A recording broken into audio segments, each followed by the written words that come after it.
7장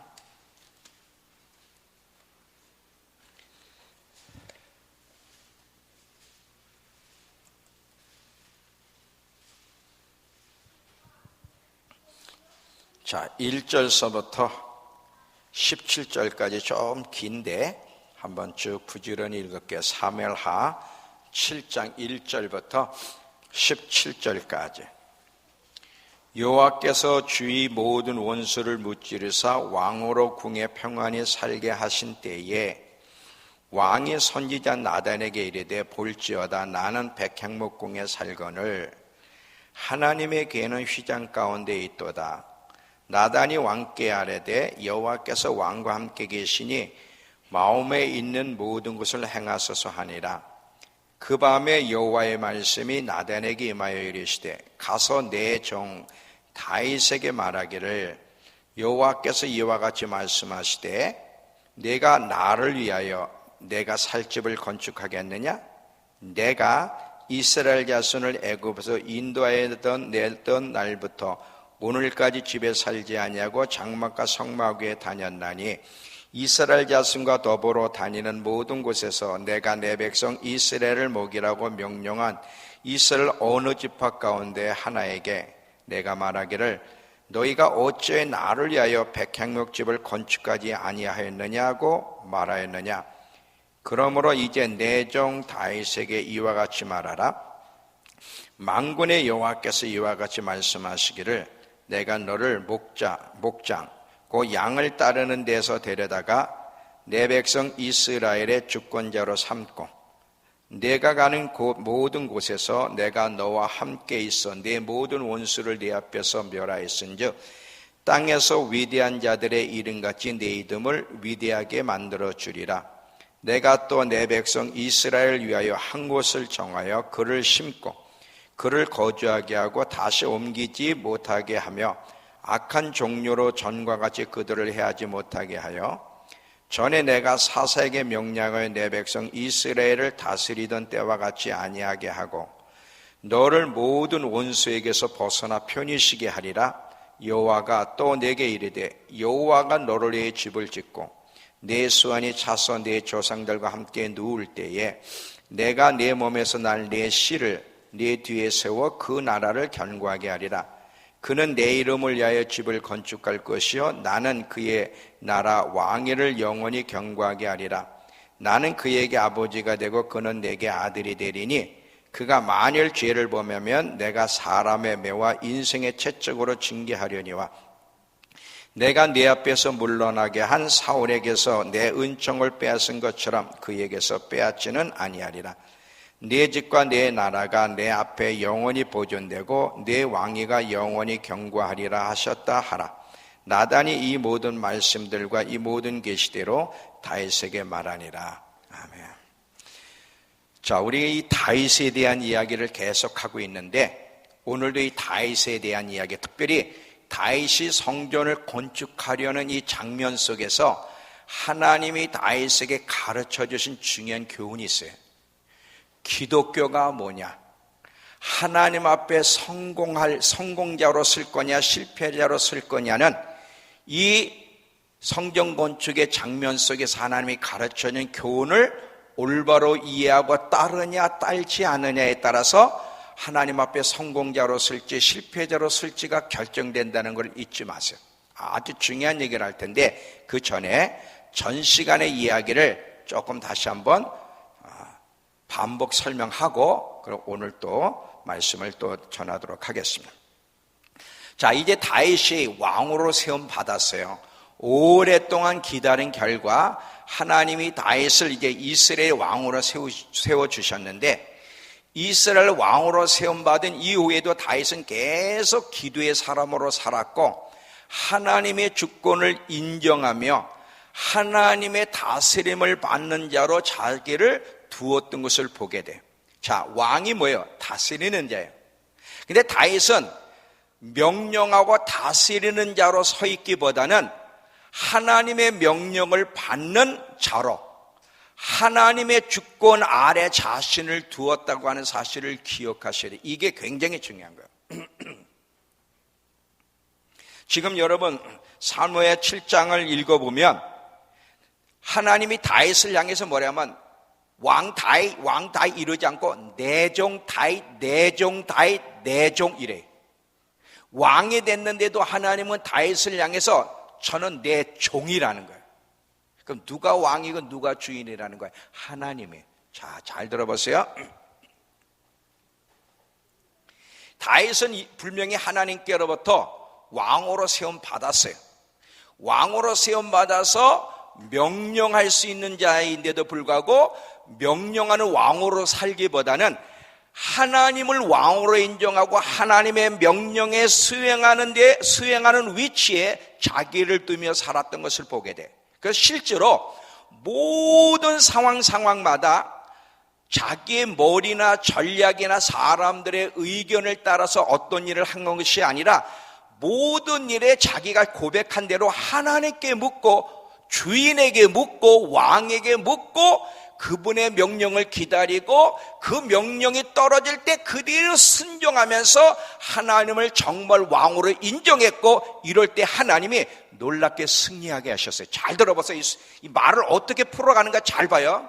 왜 우리 인생에 실패가 있고 왜 많은 그리스도인들이 그렇게 어려움, 많은 문제를 만나느냐면 다윗처럼 살지 않기 때문에 그래요. 자, 다윗은 왕이에요. 왕은 자기 멋대로 할 수 있어요.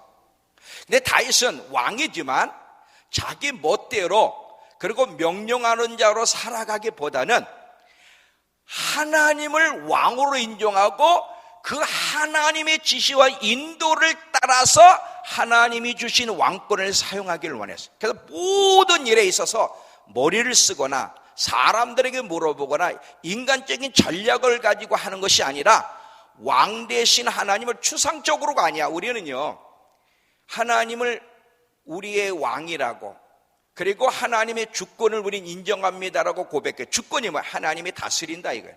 하나님의 주권을 말로는 인정하지만 실제는 추상적이야. 실제 삶에서는 하나님을 왕으로 주인으로 인정하지 않아. 누가 주인 행세? 자기가 모든 일을 자기가 결정을 해. 여기서 실패가 있는 거예요. 다윗은 절대로 그렇게 하지 않았다는 것을 보게 되죠. 잠언서 3장 가보세요. 잠언서 3장에 우리에게 이렇게 말씀이 우리에게 권면합니다.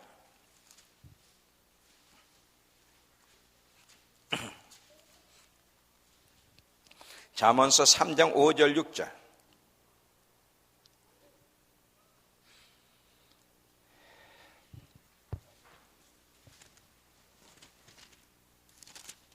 자, 피셨죠? 너는 마음을 다하여, 적당히가 아니라 온 마음을 기울여 하나님을 신뢰 의지하고 내 명절 머리 쓰지 말라. 너는 범사에 매 순간순간마다 그를 인정하라, 그를 개입시켜라, 그에게 질문하고 그의 지시를 받아라, 이런 뜻. 그리하면 내 길을 지도하시리라. 자, 다윗은 실제로 이렇게 살았어요.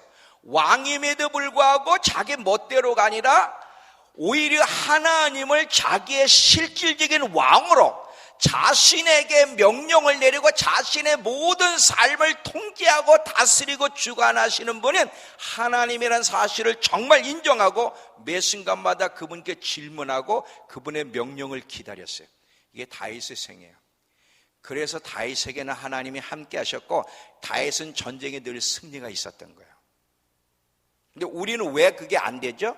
왜 우리는 그런 하나님의 역사를 경험을 못해요? 우린 다윗처럼 살아가지 않기 때문에 그래요.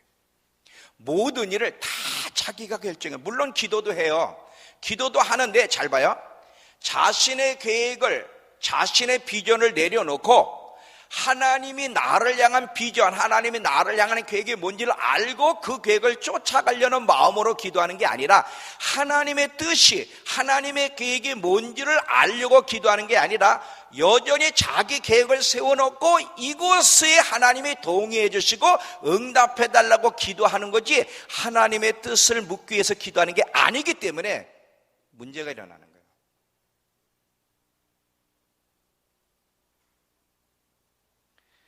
우린 기독교인인데 기독교인답게 살아가지 않아요. 우린 기독교가 뭔지를 몰라.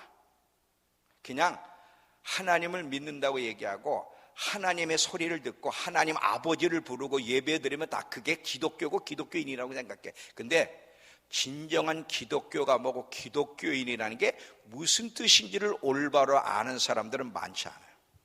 이게 큰 문제. 목회도 마찬가지예요. 제가 오늘 조금 간증을 할 건데, 목회 30년 동안, 제가 30년이 된 30년 동안 배운 게 뭔지 아세요? 저는 처음에 이게 숫자가 이러니까 난 목회 실패한 줄 알았어요. 보통 목회 세계에서는 숫자로 성공과 실패를 가늠해. 그래도 벌써 이 30년 정도 됐으면 500명, 1000명 돌파 이상을 해야 그래도 목회를 했다. 그리고 성공했다는 인정을 세상으로부터 받아. 세상 목회자들한테서. 보통은 목회자 세계에 가면 저는 실패자예요. 어디 가도 실패자예요. 그런데 30년 동안 주님 앞에서 배운 것은 우리가 가지고 있는 목회관, 우리가 가지고 있는 신앙관, 우리가 가지고 있는 성공관은 세속적이고 틀렸다는 걸 깨달았어. 그래서 하나님 앞에서 진정한 성공이 뭐냐? 진정한 목회가 뭐냐? 정말 하나님이 무엇을 원하고 정말 어떤 사람이 성공한 사람인지를 배우는 동안 30년의 시간이 걸린 거예요. 지금도 저는 하나님을 배워가고요. 지금도 하나님을 기다리고 있어요. 잘 들어보세요. 이제 사람들이 온다. 지금까지 사람이 나갔어. 우리 믿음교회는 나가는 교회야.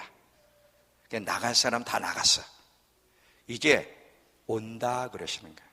이제 제가 1월 달부터 그랬죠. 시작됐네. 사람이요, 이 교회 프로그램이 확 안 돌아가거나 성도들이 안 모이면 조마조마해. 그리고 꼭 뭐 실패한 것 같고 아무 일 하지 않고 기다리는 것처럼 지루하고 힘든 게 없어요. 저는 제가 굉장히 힘들 때마다 노아를 생각해봐. 노아는 120년을 기다렸어요. 와, 나보다 세. 나보다 4배나 세. 하나님이 이 세상을 물로 심판한다고 하는데 120년이 걸렸어. 그 말을 믿고 기다리는 동안. 난 30년은 세 발의 피야. 그분에 비하면 4분의 1밖에 못 기다린 거예요 지금. 잘 들어보세요. 이제 온다. 그 지금 왔잖아요. 인도네시아도 왔고, 이번에 이제 또 서울에서도 이제 또 다음 주쯤 내려오고, 이제 온다. 이제 온다. 온다. 온다. 이 하나님의 때까지 기다리는 게 힘들어요. 때가 되면요, 호련히 순식간에 일들이 벌어지기 시작하는 거예요. 호련히. 성령의 역사도요. 자, 기다리는 게 힘들어요. 예수님이 부활하신 이후에 500여 제자에게 위로부터 아버지가 약속한 성령을, 위로부터 능력을 입히울 때까지 기다리라 그래. 예루살렘을 떠나지 말고. 근데 언제 올지는 몰라. 하여튼 기다리라는 거 믿고. 이때 500명이 같이 기도하면서 기다렸어요.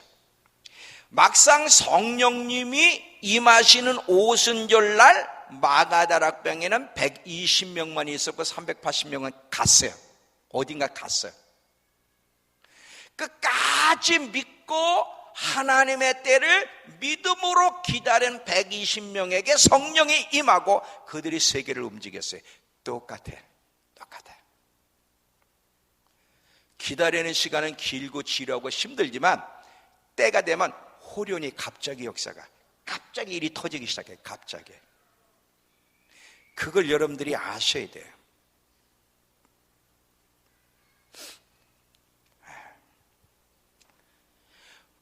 다윗의 성공과, 물론 다윗이 항상 성공한 것만은 아니에요. 이제 중간에 실패를 통해서 또 배워. 이 성전 건축의 문제에서는 다윗이 실패를 했어요. 실패를 통해서 또 배우기도 하지만 다윗의 생애를 보면 성공의 생애. 근데 왜 다윗은 성공을 했고 우리의 인생은 이렇게 성공보다는 실패가 많냐면, 하나님을 섬기는 데 있어서 태도가 달라.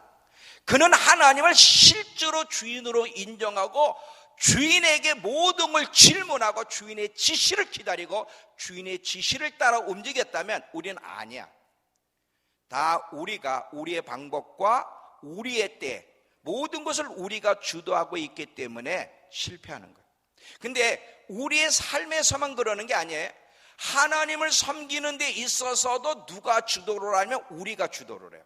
우리가 계획을 세우고 2017년도에는 올해 목회 계획 1000명 돌파를 위해서 어떤 프로그램을 다 자기들이 계획을 세워가지고 해. 이건 실패예요.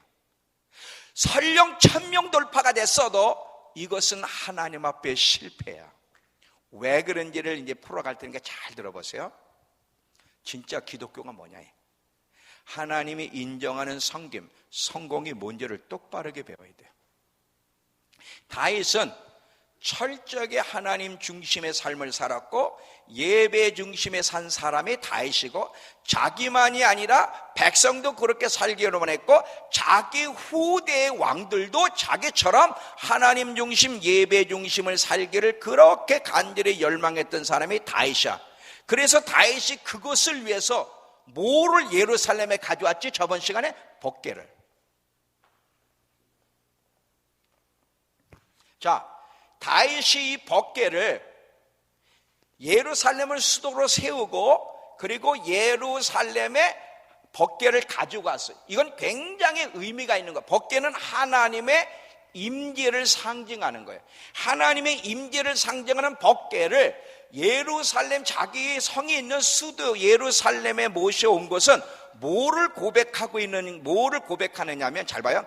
자신뿐이나 이스라엘 백성과 또 어떤 왕이 들어서든 하나님을 왕으로 인정하고 철저하게 하나님의 다스림을 받으며 우리는 철저하게 하나님께 복종할 거라고 고백하는 것이 법궤를 모셔온 장면이에요. 그냥 단순히 하나님의 법궤를 모시고 오는 것으로 끝나는 거 아니에요. 진정한 왕은 하나님이지 인간이 아니라는 거예요. 잘 들어봐요. 한 나라의 왕이든 백성이든 모든 인간은 하나님의 다스림을 받는 존재예요. 하나님은 모든 인간을 다스리는 분이라는 것을 다윗은 알았고 백성도 알기를 원하고 모든 후대 왕들이 그걸 알기를 원하기 때문에 법궤를 앞에다 갖다 놓은 거예요. 다시 이걸 여러분들이 분명히 이해를 하셔야 돼요. 모든 인간은 왕이든 대통령이든 백성이든 목사든 누구든 모든 인간은 하나님의 다스림을 받아야 될 존재고 하나님은 모든 인간을 실제로 다스려야 될 뿐이에요. 이걸 분명히 여러분들이 알아야 돼. 그리고 그렇게 살아야만 성공이 있는 거예요. 다윗은 이것을 알았어요. 그리고 다윗 자기뿐만 아니라 자기 백성도 이 사실을 알고 그렇게 살아가길 원했어요. 왜? 거기에만 하나님이 임재하시고 거기에서만 성공이 있기 때문에. 이스라엘 민족이 여러분 전 세계를 지금 다윗이 전 세계를 다 지배했어요. 블레셋과의 싸움에 승리했고 주변 국가들 다 평정시켰어요. 사울 때는 그러지 않았어요. 사울 때는 지배를 받는 왕국이었다면 다윗의 왕국은 지배하는 왕국으로 바뀌었어. 어떻게 지배하는 왕국으로 바뀌었냐면 사울은 하나님을 왕으로 인정하지 않았다면 다윗은 하나님을 진정한 왕으로 인정하고 하나님의 다스림을 받기를 원했기 때문에 하나님이 함께 하셨고 하나님이 함께 하셨기 때문에 그는 어디를 가도 이기는 자가 될 수 있었던 거예요. 잘 들으세요. 하나님의 말씀을 들을 때는 잘 듣고 이해를 해. 여기에 답이 있어요. 메시지 설교에 답이 있어. 여러분의 인생이 지금 안 풀리는 이유, 꼬이는 이유, 권고한 이유가 메시지 안에 답이 다 있다. 잘 들어야 돼.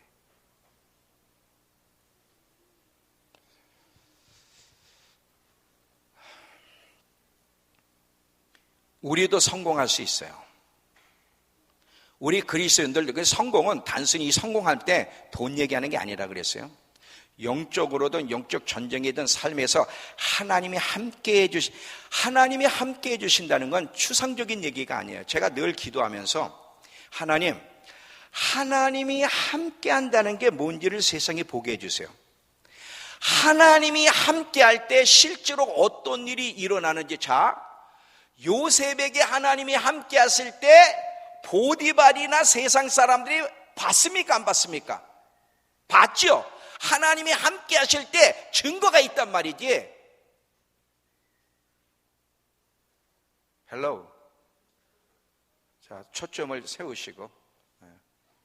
자, 눈 맛이 가면 안 돼요. 자, 눈을 탁 뜨고.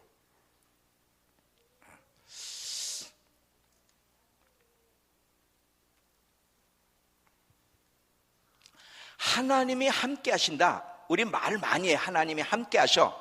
근데 하나님이 함께 하시면 증거가 있어. 이건 추상적인 얘기가 아니야. 우리 그리스도인들을 늘 입버릇처럼 얘기하는 게 하나님이 함께 하셔. 근데 증거가 있냐 이거지. 하나님이 함께 하시지 사실은 우리 안에 계시고 우리 앞에 계시고. 근데 증거가 없는 거는 뭐냐면 진짜 하나님이 함께 해주시지 않는 거야. 당신이 자기를 드러내시지 않는 거지. 하나님이 함께 하시고 자기를 드러내시면 진짜 증거가 있다? 여러분, 다윗처럼 하나님의 왕권을 인정하며 모든 일, 자기가 주인이 되는 것이 아니라 하나님을 주인으로 인정하고 모든 일 묻고 그분의 지시와 인도를 따라 살아가려고 하는 자에게는 하나님이 함께 하시는데, 함께 할 땐 증거가 있어. 다윗에게 하나님이 함께 했기 때문에 사울 때는 늘 전쟁에 졌다만 다윗에게는 이겼어. 차이가 뭐야? 하나님이 함께 하셨냐 안 했느냐의 차이예요. 하나님이 함께 하시면 증거가 있어요. 하나님, 우리 믿음께 사람들이 우습게 여기는데, 다 손가락질하는데 하나님이 함께하는 증거를 보여주십시오. 하나님, 저와 하나님이 함께 하시는 증거를 모두가 보기를 원합니다. 왜? 함께 할 때는 분명히 하나님이 함께 한다는 게 도대체 뭔지, 성령님과 동행하고 동역한다는 게 뭔지 세상의 교회가 보게 해 주십시오. 반드시 볼 겁니다. 반드시 볼 거예요. 근데 이 하나님이 함께 해주시는 사람으로까지 배우고 잘하는 것이 어렵고 시간이 많이 걸리지, 이게 딱 되면요, 그때부터는요 곱셈 법칙이요. 곱셈 법칙. 제가 곱셈 법칙 얘기 계속 했죠. 자, 다시 한번 봅시다. 자, 우리 구구단을 배우자. 1 더하기 1은 뭐예요? 2예요. 1 곱하기 1은 뭐예요? 1이에요. 이거는 하나님을 따라가는 사람의 삶이야. 하나님을 따라가는, 하나님을 복으로 인정하고 하나님의 뜻을 따라, 하나님의 말씀을 따라 하나님을 왕으로 인정하고 따라가는 삶이고, 이거는 뭐야? 자기 세상 사람처럼 살아가는 거야. 세상 방식대로. 처음에는 세상 방식을 따라 사는 사람이 더 빨리 잘 돼. 승부가 빨리 결과가 나와. 하나님을 쫓아갈 때는 결과가 안 나타나. 오히려 손해봐. 그런데 계속 시간이 지나 하나님을 끝까지 왕으로 인정하고 그분의 때를 기다리며 늘 주님과 함께 걸어가는 삶에는 점점 변화가 일어나. 2 더하기 2는 뭐예요? 4예요. 2 곱하기 2는 뭐예요? 이때부터 이제 똑같아져. 그래도 계속 세상 방식을 따라 세상처럼 살아가는 것이 아니라 끝까지 하나님 방식을 따라 하나님을 왕으로 실제로 주인으로 인정하고 모든 일에 그분께 묻고 그분이 지시할 때까지 기다리며 지시하면 순종하려고 애를 쓰는 사람에게는 여기서부터 달라져. 3 더하기 3은 6이에요. 3 곱하기 3은 9예요. 4 더하기 4는 8이에요. 덧셈 아시죠? 네. 4, 4? 네. 달라져요. 이때부터는 못 따라와. 누가 세계를 움직여? 영적인 사람들이 세계를 움직이는 거예요. 영적인 사람들이. 우리 믿음교회가 이렇게 될 거예요. 저는 이렇게 될 겁니다. 이렇게 되는 동안 30년 동안 이거를 위해서 훈련받은 거예요. 30년은. 이제 그 진가가 이제 드러난다. 시작됐네. 그 다음에 몰라. 잘 들어보세요. 다윗이 이렇게 하나님의 주권을 인정하고 그분의 명령을 기다리고 그 명령을 따라 살아가요. 근데 이렇게 사는 사람들에게 자연스럽게 일어나는 게 뭔지 아세요? 하나님의 주권을 인정하는 사람, 하나님의 다스림을 받기를 원하는 사람, 하나님이 다스린다는 것을 분명히 이해하고 인정하는 사람에게 자연스럽게 일어나는 일이, 가장 중요한 일이 뭐냐면 예배드리는 거예요. 잘 들어봐요. 다윗은 하나님 중심, 예배 중심이라 그랬는데 우리는 예배가 너무 힘들어. 예배 드리는 게 너무 지겨워. 억지로 예배 드리는 사람 참 많아. 아휴, 어저께 주일날 낮 저녁 드렸는데 벌써 수요일날 왔어. 예배를 빠질 수만 있으면 좋아해. 기독교인이니까 예배를 드리고 하나님이 드리려니까 억지로 드리는 사람은 아직도 멀었어요. 잘 봐요. 하나님의 주권을 인정하는 사람, 하나님이 다스리는 거야. 그리고 하나님의 다스림을, 하나님의 만물을 다스리시는 분이다. 그리고 그 하나님의 다스림을 경험하며 하나님의 다스림을 받고자 하는 자에게 있어서 자연스럽게 일어나는 일이 있다면 예배드리는 거예요. 여러분, 천국에 갔을 때 그 구원받는 백성들이 무슨 중심의 삶을 살아? 예배 중심을 살잖아. 예배 중심의 삶을. 오늘날 그러니까 여러분 잘 보세요. 다윗의 예배 방법은, 다윗이 죽었는데도 수백 년, 수천 년이 지났는데도 그 다윗의 그 예배가 오늘에게도 영향을 미쳐. 그만큼. 다윗은요, 억지로 예배 드리는 사람이 아니, 진짜 예배자로 살았어요. 근데 어떻게 그 예배자로 사냐? 그는 하나님을 사랑하는 자였어요. 성교가 뭐냐면, 성교한다는 것은 뭐냐면, 허망한 우상을, 진짜 신도 아닌 허망한 것을 경배하는 그 인간들로 하여금, 인간은 누구를 경배하게 이 땅에 태어나는지, 진짜 인간들이 경배해야 될 대상이 누구인지를 가르쳐서 하나님께로 돌아와 하나님을 올바르게 예배하는 자로 만들고 돌이키기 위해서 성교하는 거고, 이것이 구원의 목적이죠. 구원의 목적. 단순히 천국이 아니라. 이 구원받은 백성에게, 하나님의 백성에게 하나님의 주권을 인정하며 그 주권 아래서 살아가는 자들에게서 최우선적이고 가장 중요한, 그 어떤 일보다도 제일 중요한 것이 있다면 예배드리는 거예요. 예배. 여러분들이 예배드리는 태도를 보면 복을 받을지 못 받을지가 나와. 복을 따라간다는 게 뭔지 아세요? 잘 봐요. 왜 우리가 이렇게 믿음 생활하고 말씀으로 은혜도 받아? 자, 말씀을 들으면 은혜가 돼. 깨달아져. 고개도 끄덕끄덕거려. 회개도 해. 근데 왜 변화가 없고 실제로 하나님의 은혜를 왜 못 받는가?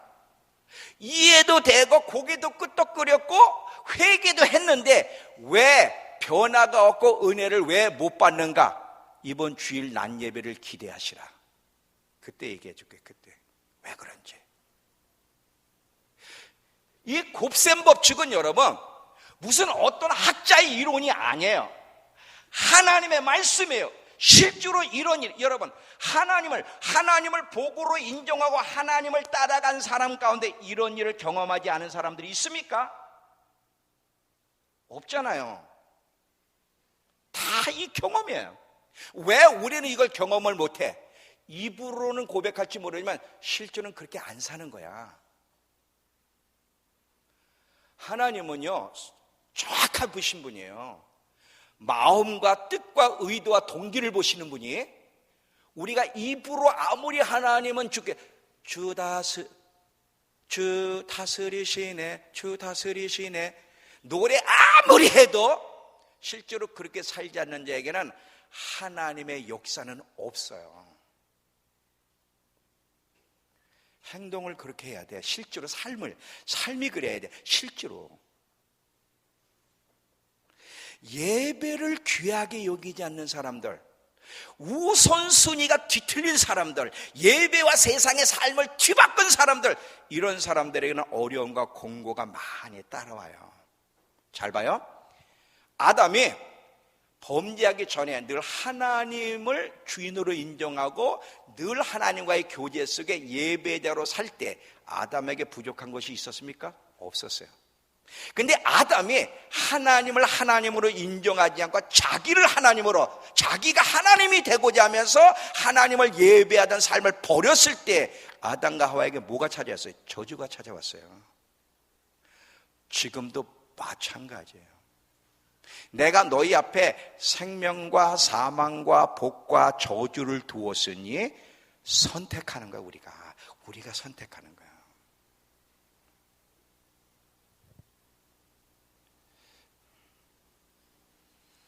여러분이 잘 되려면 하나님의 그 임재를 경험하며 곱셈 법칙의 원리가 여러분에게 일어나길 원하면 철저하게 하나님 중심, 예배 중심의 삶을 회복하셔야 되는 거예요. 이게 전 시간에 이야기했던 거고요. 이제 오늘 한 걸음 더 나가서 자 봐요. 하나님을 섬길 때 아주 조심해야 될 부분이 있어요. 사실은 오늘 말씀은 진정한 기독교가 뭔지를 보여주는 아주 중요한 말씀이에요. 저도 오늘 이 말씀을 전하지만 이 말씀에 비춰서 제가 얼마나 잘못된 길을 걸어갔는지를 저는 깨달았고 지금 이제 고쳐나가고 있고요. 저뿐만 아니라 오늘 대한민국에 있는 많은 교회들이 어떻게 잘못된 길을 향해 걸어가고 있는지, 숫자는 1000명이든 10,000명이든 10만이든 상관없어. 오늘 이 말씀을 보면서 어떻게 한국 교회가 잘못된 길을 걸어가고 있는지를 이제 보는 거예요. 잘 보세요. 자, 지금 이 다윗이 실수하는 장면이 이제 여기 나오는데, 다윗은요 하나님이 함께 하심으로 말미암아 마치 순풍에 돛을 단 듯 만사가 제대로 쫙 풀려가고 있어요. 블레셋도 정복했죠. 주변국도 정복했죠. 또 이제 예루살렘의 수도를 세우고 왕이 됐죠. 법궤도 모시고 왔죠. 막 하나님이 함께하는 증거 속에 잘 나가고 있었어요. 너무너무 잘 나가고 있다 보니까 다윗의 무슨 생각이 딱 왔는지 잘 봐요. 야, 하나님이 나를 축복하셔서 이렇게 내가 잘 나가고 있는데, 이제 모든 게 다 형통하고 있는데, 하나님의 법궤는 텐트 속에 있는데, 나는 궁정에 있는데 하나님의 법궤는 텐트 속에 있네. 하나님의 집을 좀 만들어 드려야 되지 않겠나, 이 생각이 오는 거예요.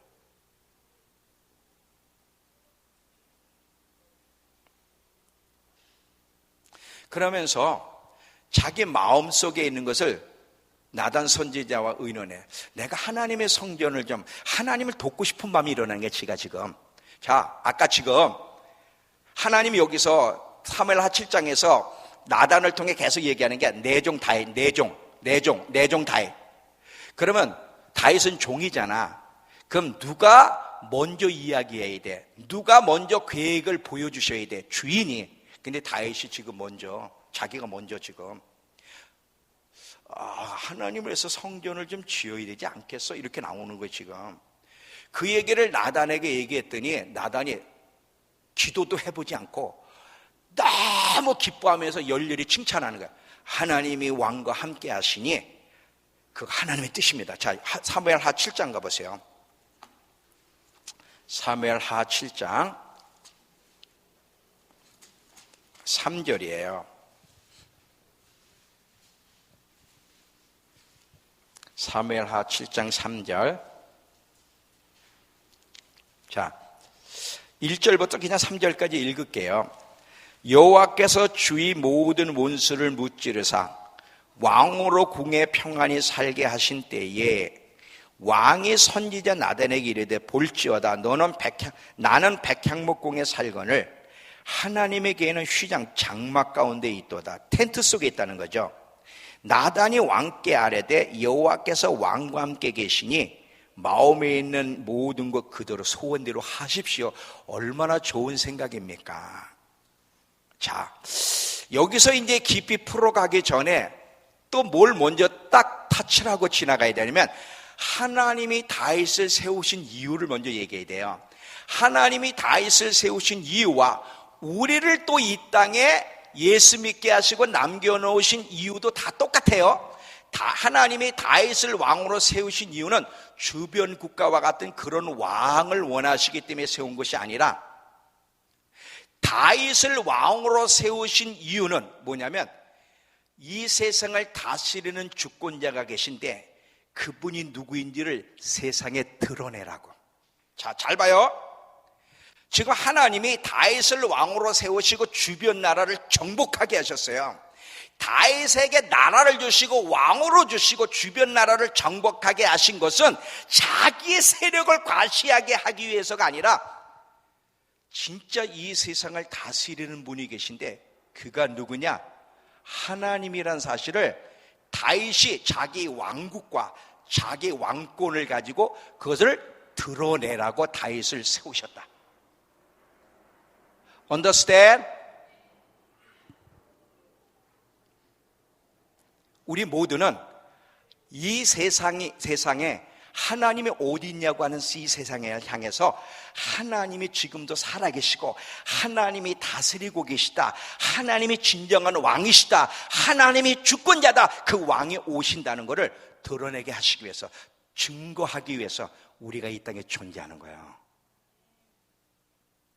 자, 사도 요한이 계시록에 보니까 반모란 섬에 갇혔어요. 반모란 섬에 갇힌 이유는 뭐냐면, 하나님의 말씀과 예수 그리스도를 증거함으로 말미암아 감옥에 갇혔고, 많은 위대한 믿음의 선배들, 그 믿음의 선배들이 왜 감옥에 갇히고 많은 경우 순교를 당했어요? 하나님의 말씀과 예수 그리스도를 증거, 진정한 왕이 누구신지를 증거한 것 때문에 그들이 다 죽었어. 다윗 왕뿐 아니라 모든 하나님의 백성들이 이 땅에 존재하는 이유는 우리 잘 먹고 잘 살기 위해서, 우리의 능력을 드러내기 위해서가 아니라 하나님을 드러내기 위해서. 이 세상을 다스리는 한 분이 계시다. 천지를 창조하셨을 뿐이야 지금도 능동적으로 일하시며 이 세상을 다스리는, 실질적으로 다스리는 분이 계신다. 그분이 예수 그리스도라는 것을 증거하게 하시기 위해서.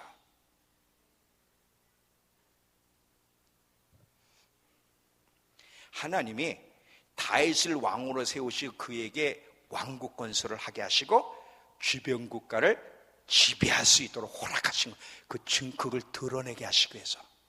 다윗은 이걸 알았어요. 이걸 알았기 때문에 하나님의 주권적 통치에 대해서 다윗이 너무 잘 알았기 때문에 시편 93편에 이런 고백을 합니다. 자, 한번 보겠습니다. 시편 93편 한번 펴보자. 자, 시편 93편은 다윗이 하나님의 주권적 통치에서 얼마나 잘 알고 확신하고 있었는지를 보여주는 시편인데, 표준 메시지로 읽어볼게요. 표준 메시지로. 지금 자, 한번 쭉 보자. 주님은 왕이시다. 타이틀부터 봐. 내가 왕이다가 아니라 주님은 왕이시다 딱 나오는 거야. 주님이 왕, 주님이 실제로 다스리는 분이라는 거예요. 주님이 다스리신다. 위엄을 갖추시고 능력의 허리띠를 띠시며 다스리신다. 그러므로 세계도 굳건히 서서 흔들리지 아니한다. 주의 보호자는 예로부터 견고히 섰으며 주는 영원부터 계셨나이다. 주님의 왕위는 예로부터 견고히 서 있으며 주님은 영원전부터 계십니다. 여호와의 큰 물이 소리를 높였고 큰 물이 그 소리를 높였으니 큰 물이 그 물결을 높이나이다. 주님, 강물이 소리를 지릅니다. 강물이 그 소리를 더욱 높이 지릅니다. 강물이 미친 듯이 날뛰며 소리를 높이 지릅니다. 높이 계신 여호와의 능력은 많은 물소리와 바다의 큰 파도보다 크니이다. 큰 물소리보다 더 크시고 미친 듯이 날뛰는 물결보다 더 어미하신 주님, 높이 계신 주님은 더 어미하십니다. 여호와여 주의 증거들이 매우 확실하고 거룩하니 거룩함이 주의 집에 합당하니 여호와는 영원 무궁하시리이다. 그러면서 자 됐어요. 하나님이 왕이시고 실제로 어떻게 다스리고 계신지를 쭉 이야기하고 있는 것이 시편 93편이에요. 다윗은 하나님의 주권, 하나님의 통치에 대해서 너무나 잘 알고 있었고 확신하여 이것을 이 시편을 쓴 거예요. 잘 들어봐요. 이랬던 다윗이 이렇게까지 고백하고도 실수를 해. 어디서? 여기서 지금. 자, 지금 잘 보세요.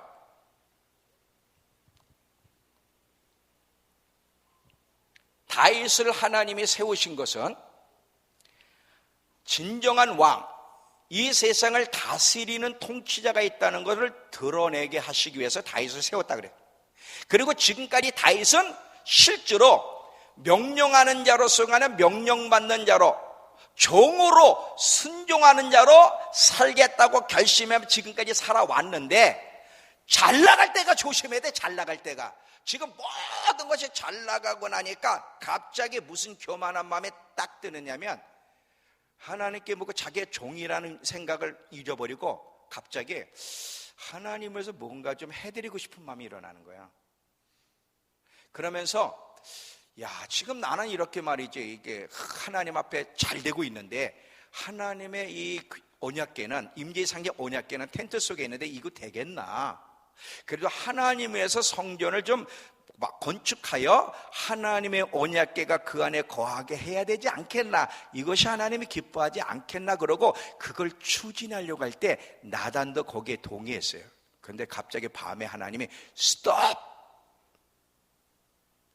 너 가서 다윗에게 얘기해라. 내 종 다윗에게 얘기해라.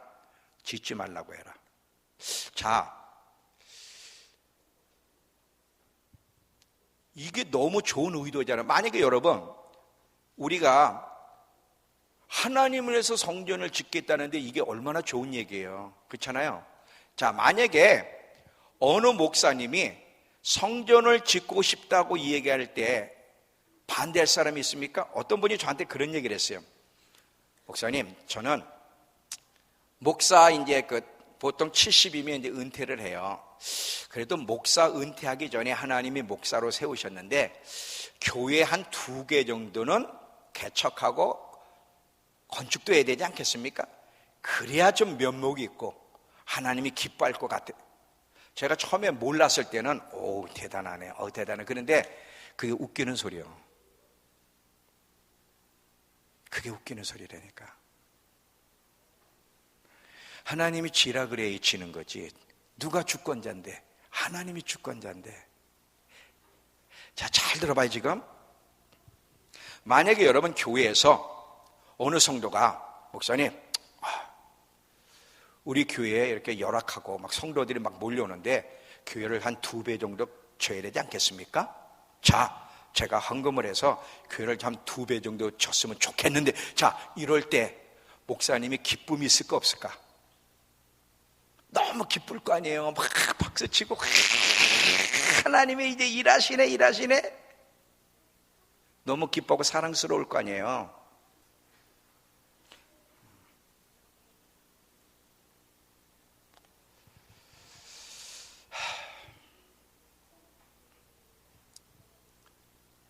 하나님을 위해서 성전을 짓겠다고 한 다윗에 대해서 왜 하나님이 멈추게 하셨을까? 그러면 하나님을 섬기는 데 있어서 반드시 여기에서 뭔가를 우린 배울 게 있다는 거예요. 하나님이 지금 다윗이 실수를 하고 있는 거예요. 실수를 통해서 하나님이 다윗에게 다시 한번 하나님과의 올바른 관계가, 진정한 기독교가 뭔지를 지금 가르쳐주고 있는데, 이것은 다윗만 가르쳐주는 것이 아니라 우리가 하나님을 섬길 때 어떤 부분을 조심해야 될지를 배우게 되는데, 잘 보세요. 지금까지 다윗은 하나님의 주권을 인정했어요. 하나님이 진짜 살아계시고 능동적으로 일하시는 분이고 하나님이 다스린다는 걸 인정하게 되면 반드시 모든 일이 하나님께 기도하고 그분의 뜻을 물어야 돼요. 근데 사실 지금까지 그렇게 해왔어. 해왔는데 갑자기 너무 잘 나가고 있으니까 갑자기 이걸 잃어버린 거예요. 이걸 잃어버리고 하나님이 주인이시고 하나님의 자신의 왕이고 자기는 하나님의 명령을 받아야 될 존재라는 사실을 잃어버리고 자기가 하나님을 위해 뭔가 돕고 싶은 마음이 일어난 거야.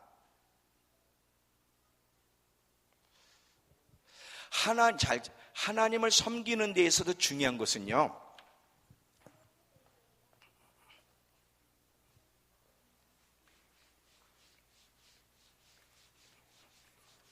자, 내 뜻보다 내 뜻이 중요한 것이 아니라 하나님의 뜻이 뭐냐가 중요하고요, 내 때가 중요한 것이 아니라 하나님의 때냐 아니냐가 중요합니다. 이 두 가지를 모르면 우리는 성공자가 아니라 하나님을 섬기고도 실패자로 주님 앞에 설 수 있다는 거 기억하세요. 자, 잘 봐요.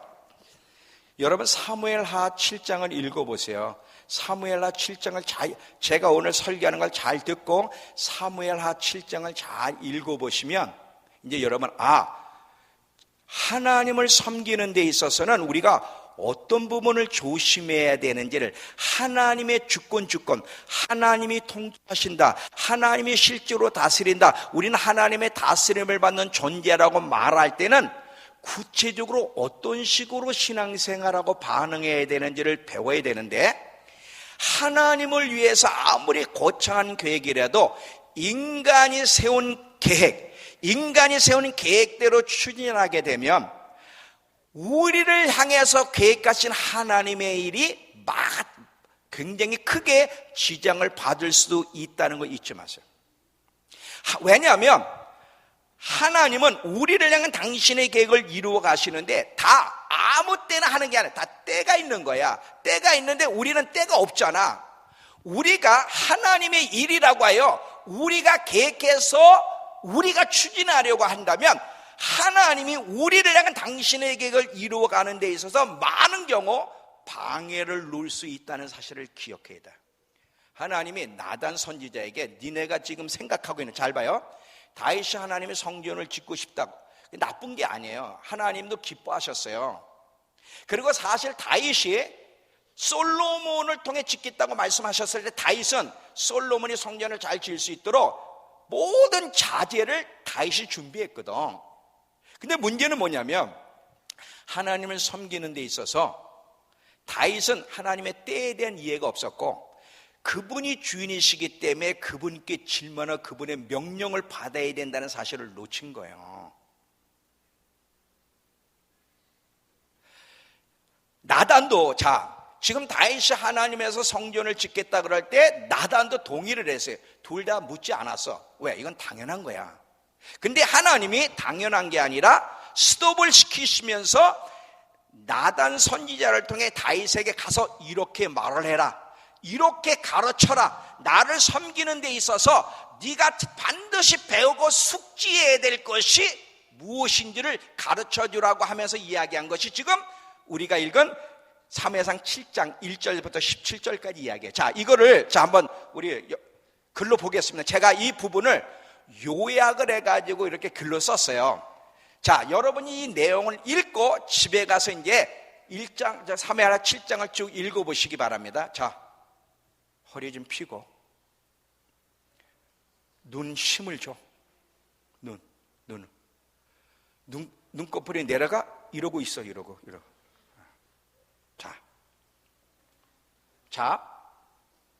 너가 나를, 잘 봐요. 지금 제가 중요한 부분은 소리를 지를게요.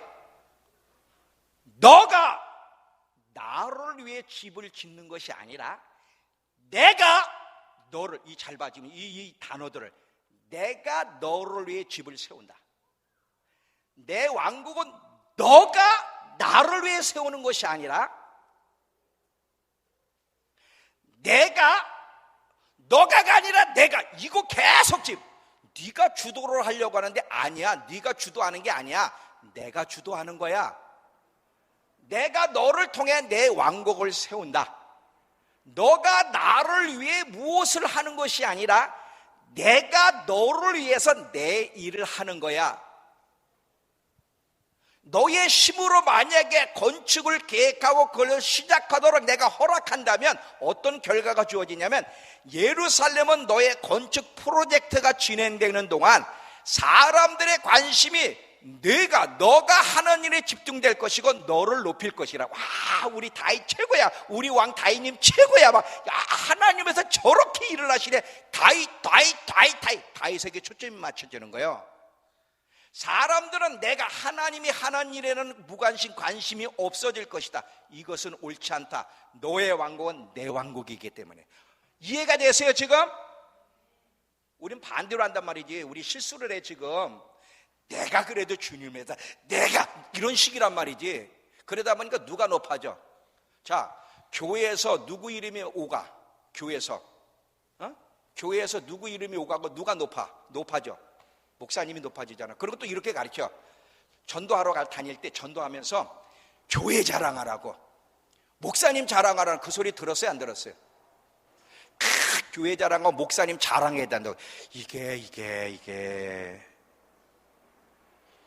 인본주의입니다. 이게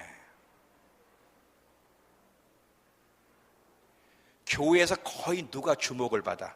교회가 크게 부흥이 되면 누가 주목을 받아? 목사님이 주목을 받아. 목사님들이 뜬단 말이지. 하나님이 주목받는 게 아니야. 하나님은 없어. 왜 그래? 인간이 주도를 했기 때문에 그러는 거야. 이게 우상이다. 이게 지금 여기까지는 이해가 되시죠?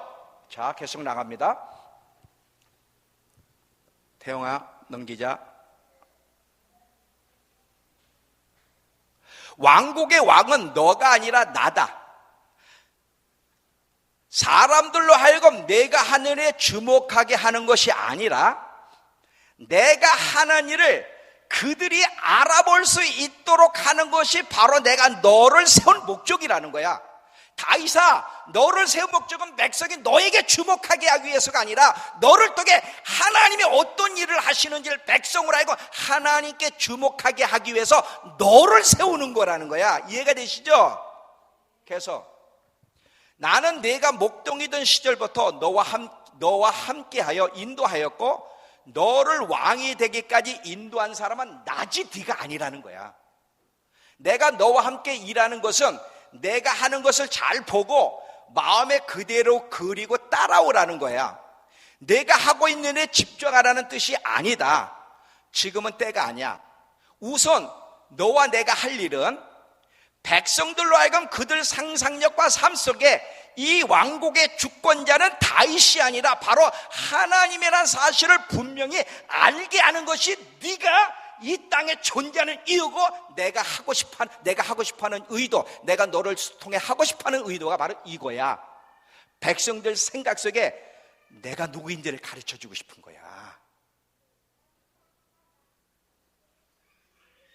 성전을 지을 때가 올 것이다. 너의 아들을 통해 그 일을 할 것이다.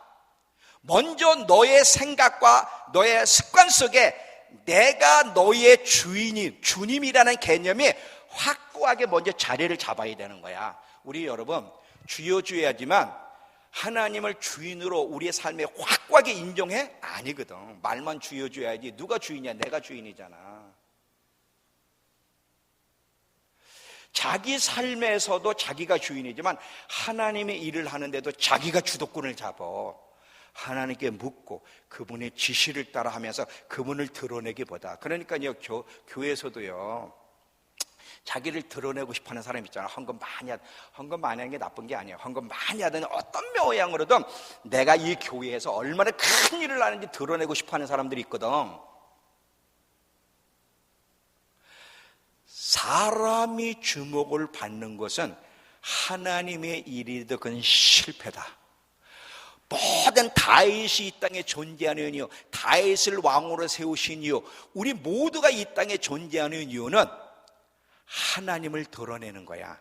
그러려면 철저하게 우리의 상상과 삶 속에 뭐가 확고하게 자리를 잡아야 돼. 하나님이 나의 주인이다. 내가 주인이 아니다. 이게 확고하게 자리를 잡고 모든 일에 그분께 묻고 주인의 지시 때까지 기다리고 주인이 지시할 때 순종할 때 순종하게 되면 하나님의 당신을 드러낼 거지만 이런 식으로 안 하고 지가 하면 하나님은 자기를 드러내지 못하고 누가 드러나? 우리가 드러나. 그리고 우린 주의 일하고도 심판대 앞에서 실패자로 서게 된다.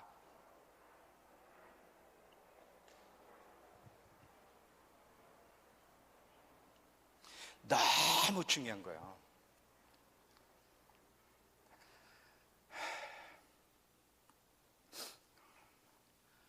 제가 30년 동안 배운 게 이거예요. 지금도 기다려요. 지금도 기다려. 30년을 기다려. 지금도 기다립니다. 우린 성전도 이거 14년 걸렸어요. 왜 14년 걸렸어요? 비수라면 벌써 다 졌지. 시작부터 이거 짓는 게 하나님의 뜻인가를 물었고 하나님의 지시와 인도를 따라 하려고 애를 쓰다가 보니까 14년이 걸린 거예요. 처음에는 내가 주인이 돼가지고 내가 목회를 성공하고 싶어 했고 그래서 내가 성공하게 되면 하나님이 기뻐할 거야. 사실은 하나님이 기뻐하는 것도 아니고 자기가 드러난대. 이 최복령이가 드러나는 거거든. 이게 얼마나 잘못된 거고 실패자. 근데 하나님이요 30년 동안 증평이라는 광야에서 저를 이걸 가르치느라고 이곳에 보내셔서 30년을 훈련시킨 거예요. 그래서 지금은요 나의 왕이신 나의 주인이신 그분이 명령하지 않으면 저는 아무것도 안 해요.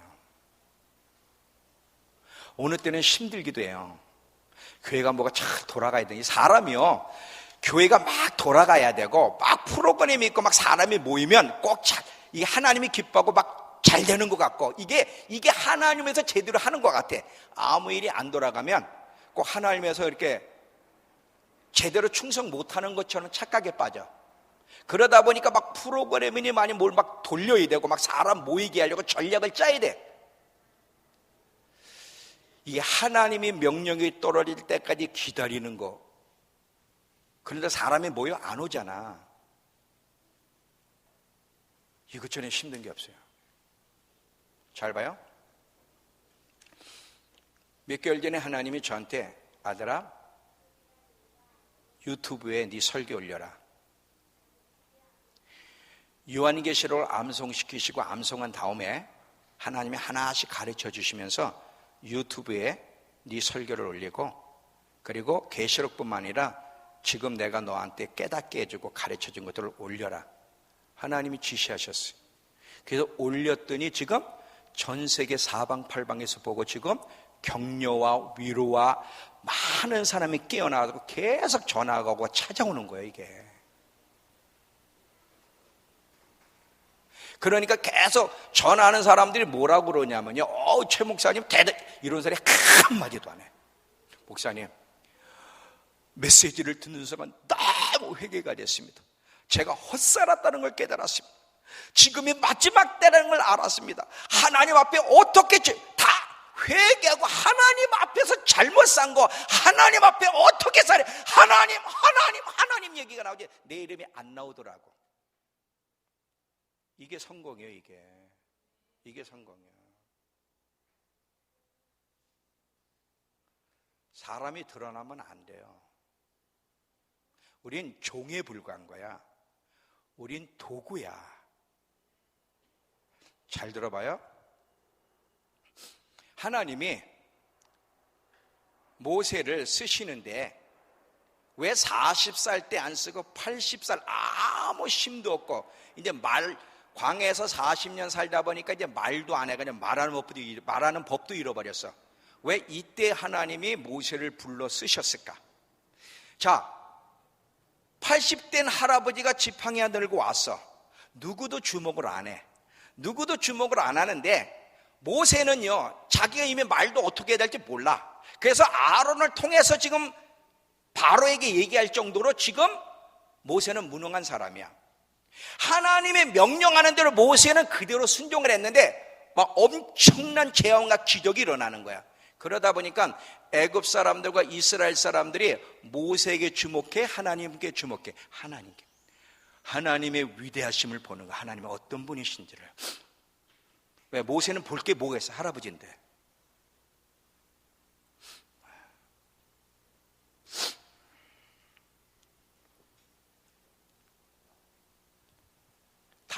다이사, 너 교만해졌구나. 다이사, 너 교만해졌구나. 네가 이 누군 줄 모르네. 너 지금 정신 나갔니? 다시 제정신 돌아와라. 자, 내가 가르쳐 줄게. 너 목동 시절부터 지금까지 누가 너를 이끌어왔니? 네가가 아니야. 네가 이래서 내가 너와 함께 했고, 내가 너를 세웠고, 내가 너를 통해 일해. 내가 했지 네가 한 게 아니야. 너 정신 차려. 다시 위치로 돌아가. 너는 종이야, 종. 다윗이 탁 깨달았어요. 깨닫고 나서 어떻게 반응했는지 18절 가보세요. 사무엘하 18절. 사무엘하 7장 18절.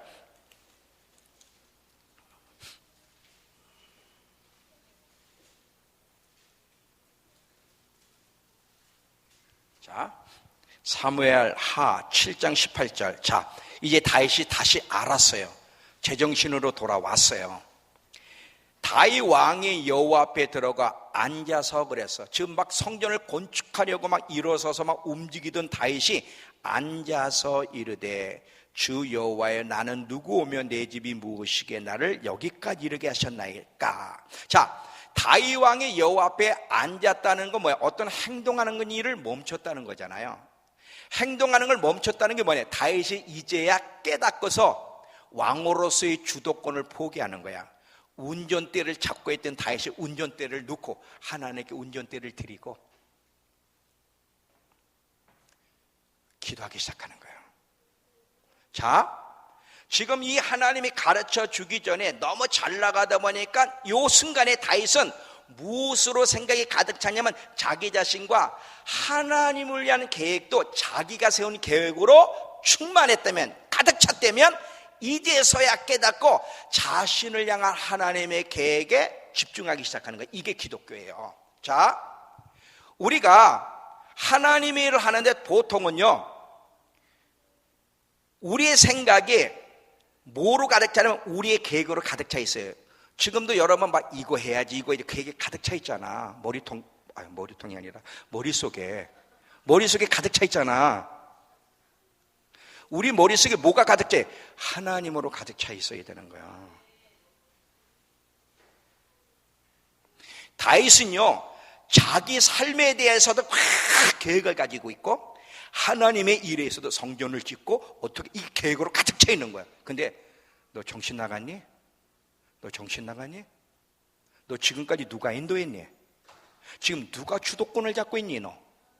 다윗이 딱 깨닫고서는 운전대를 놓기 시작하는 거야. 그리고 하나님께 다시 집중하면서 하나님의 생각으로 가득 차면서 본질로 돌아오고 있는 장면이 바로 이 얘기예요. 여러분, 하나님은 이 창조 세계, 특별히 인간 세계에 있어서 그분은 시작이 되시고요, 중심이 되시고 마치심이 되시는 분이 하나님이세요. 자, 계시록 22장 13절을 보시면 예수님이 당신 자신을 어떻게 표현하시는가? 계시록 22장 13절.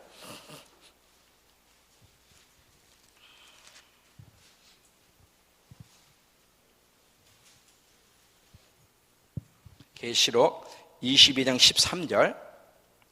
나는 알파와 오메가요, 처음과 마지막이요, 시작과 마침이다. 잘 봐요.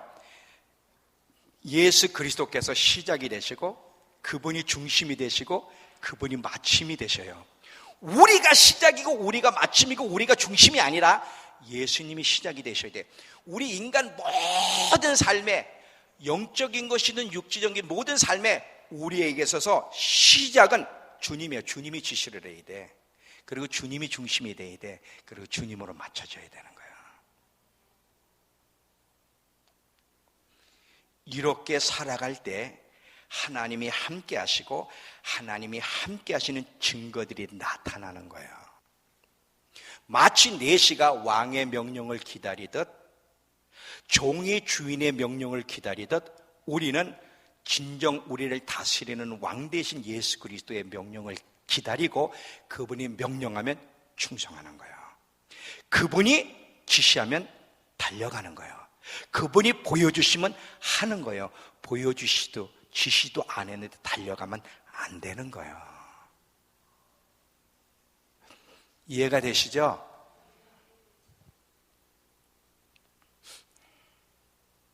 자, 이제 결론을 맺을게요.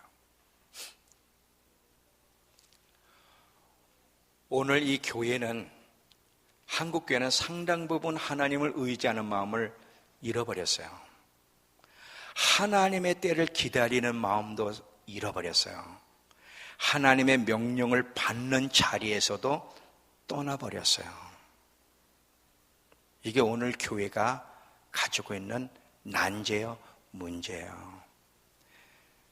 저는 이 30년 동안을 이걸 배우는 거예요. 30년.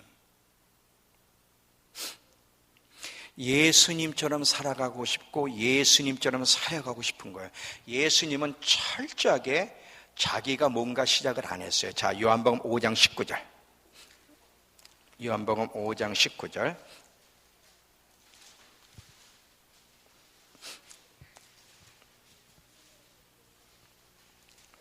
그러므로 예수께서 그들에게 이르시되 내가 진실로 진실로 너희에게 이르노니 아들이 아버지께서 하시는 일을 보지 않고는 아무것도 스스로 할 수 없나니 아버지께서 행하시는 그것을 아들도 그와 같이 행하느니라. 14장 10절. 14장 10절.